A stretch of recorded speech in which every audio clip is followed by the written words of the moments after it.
Hello, you tuning into the news bulletin today, February 15th. Coming first with local news. The company Tes Hong Ngân Hà, located in Hải Hà Seaport, has completed the custom clearance for their goods to be imported into the international border gate of Móng Cái, Quảng Ninh. This is the first batch of goods to be resumed through this border gate after its suspension due to the outbreak of coronavirus or COVID-19. The goods pass has completed the import procedures under its strict control to prevent COVID-19 outbreak. This in line with the Prime Minister's directive on ensuring normal imports and export activities and cross-border trade. Earlier, authorities of Móng Cái and its Chinese neighbor Dongxing City discussed plans to resume trade through the Móng Cái-Dongxing pair of border gates, particularly to strictly control quarantine, to arrange medical examination, to set up isolation rooms for drivers, porters and goods owners after their transport through the border gate, to sterilize the vehicles and goods, and to limit direct contacts.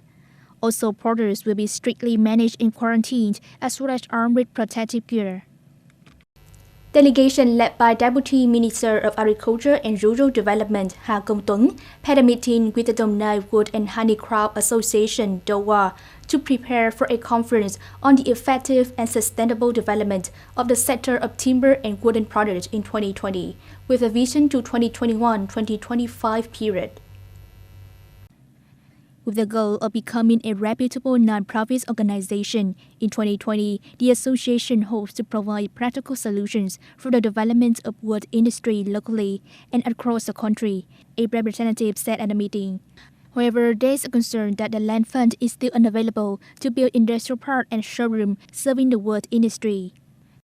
Appreciating the results achieved by DOWA, Deputy Minister Ha Công Tuấn praised that Đồng Nai is a locality contributing greatly to the Vietnam wood industry with over 575 enterprises, so that the planning for industrial parks and exhibition areas is necessary.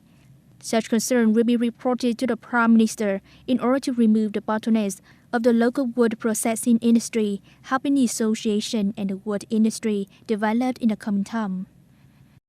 In order to proactively control, prevent, and constrain the outbreak of acute respiratory infections caused by coronavirus, the Provincial Department of Transport has just established an inspection team to tighten the quarantine control at bus stations in Biên Hòa City.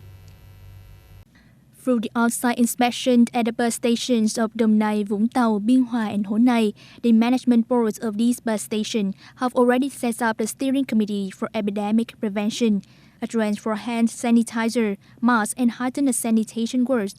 Besides, the speakers were used to provide all passengers the helpful information to protect themselves from the risk of coronavirus infection.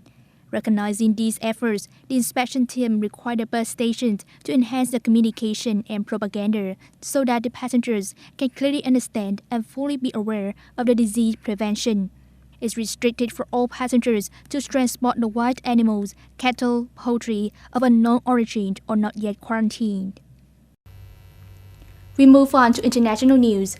The 56th Munich Security Conference has officially kicked off in the German southern city of Munich yesterday evening, drawing the participation of around 40 state politicians and leaders of international organizations.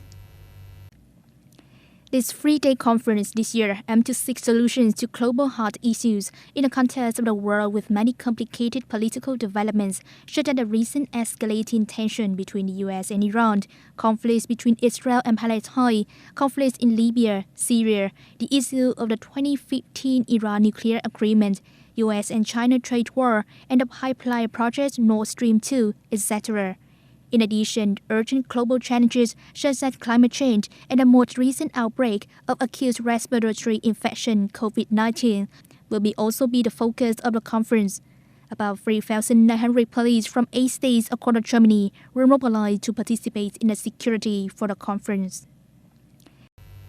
Russian President Vladimir Putin yesterday approved to hold a referendum on constitutional changes. The Central Election Commission of Russia has been tasked to organize the above referendum and carrying out all relevant activities. Specific time has not been released.